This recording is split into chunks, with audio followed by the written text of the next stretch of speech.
The Tale of the Flopsy Bunnies by Beatrix Potter. It is said that the effect of eating too much lettuce is soporific. I have never felt sleepy after eating lettuces, but then I am not a rabbit. They certainly had a very soporific effect upon the Flopsy Bunnies. When Benjamin Bunny grew up, he married his cousin, Flopsy. They had a large family, and they were very improvident and cheerful. I do not remember the separate names of their children. They were generally called the Flopsy Bunnies. As there was not always quite enough to eat, Benjamin used to borrow cabbages from Flopsy's brother, Peter Rabbit, who kept a nursery garden. Sometimes Peter Rabbit had no cabbages to spare. When this happened, the Flopsy Bunnies went across the field to a rubbish heap in the ditch outside Mr. McGregor's garden. Mr. McGregor's rubbish heap was a mixture. There were jam pots and paper bags and mountains of chopped grass from the mowing machine, which always tasted oily, and some rotten vegetable marrows and an old boot or two. One day, oh joy, there were a quantity of overgrown lettuces, which had shot into flower. The Flopsy Bunnies simply stuffed lettuces. By degrees, one after another, they were overcome with slumber and lay down in the mown grass. Benjamin was not so much overcome as his children. Before going to sleep, he was sufficiently wide awake to put a paper bag over his head to keep off the flies. The little Flopsy Bunnies slept delightfully in the warm sun. From the lawn beyond the garden came the distant clackety sound of the mowing machine. The bluebottles buzzed about the wall, and a little old mouse picked over the rubbish among the jam pots.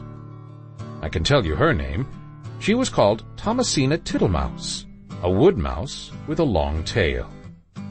She rustled across the paper bag and awakened Benjamin Bunny. The mouse apologized profusely and said that she knew Peter Rabbit. When she and Benjamin were talking close under the wall, they heard a heavy tread above their heads, and suddenly Mr. McGregor emptied out a sackful of lawn mowings right on top of the sleeping Flopsy Bunnies. Benjamin shrank down under his paper bag. The mouse hid in a jam pot. The little rabbits smiled sweetly in their sleep under the shower of grass. They did not awake because the lettuces had been so soporific. They dreamt that their mother Flopsy was tucking them up in a hay bed. Mr. McGregor looked down after emptying his sack. He saw some funny little brown tips of ears sticking up through the lawn mowings. He stared at them for some time. Presently, a fly settled on one of them, and it moved. Mr. McGregor climbed down onto the rubbish heap. 1, 2, 3, 4, 5, 6 little rabbits, said he as he dropped them into his sack. The Flopsy Bunnies dreamt that their mother was turning them over in bed. They stirred a little in their sleep, but still they did not wake up. Mr. McGregor tied up the sack and left it on the wall. He went to put away the mowing machine. While he was gone, Mrs. Flopsy Bunny, who had remained at home, came across the field. She looked suspiciously at the sack and wondered where everybody was. Then the mouse came out of her jam pot, and Benjamin took the paper bag off his head, and they told the doleful tale. Benjamin and Flopsy were in despair. They could not undo the string. But Mrs. Tittlemouse was a resourceful person. She nibbled a hole in the bottom corner of the sack. The little rabbits were pulled out and pinched to wake them. Their parents stuffed the empty sack with 3 rotten vegetable marrows, an old blacking brush, and 2 decayed turnips. Then they all hid under a bush and watched for Mr. McGregor. Mr. McGregor came back and picked up the sack and carried it off. He carried it hanging down, as if it were rather heavy. The Flopsy Bunnies followed at a safe distance. They watched him go into his house, and then they crept up to the window to listen. Mr. McGregor threw down the sack on the stone floor in a way that would have been extremely painful to the Flopsy Bunnies if they had happened to have been inside it. They could hear him drag his chair on the flags and chuckle, 1, 2, 3, 4, 5, 6 little rabbits, said Mr. McGregor. Eh? What's that?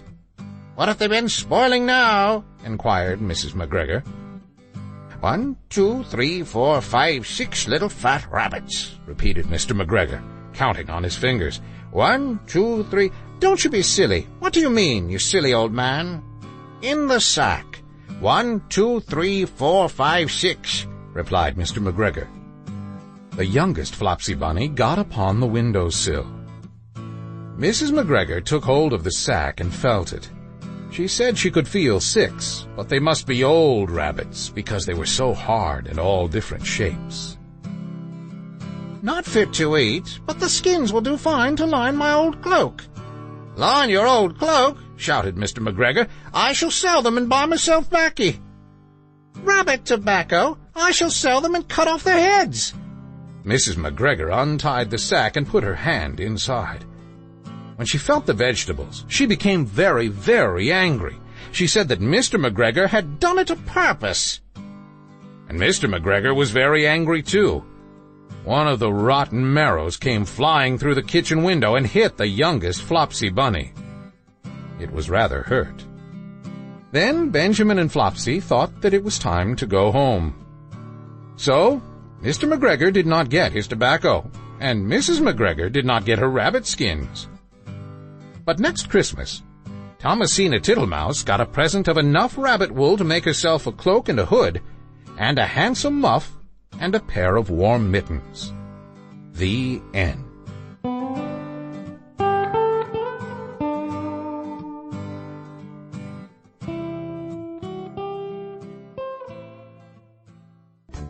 Thanks for listening to this story. Download it for free from lineupyourbrain.com. Visit our website again soon for more great free audio stories.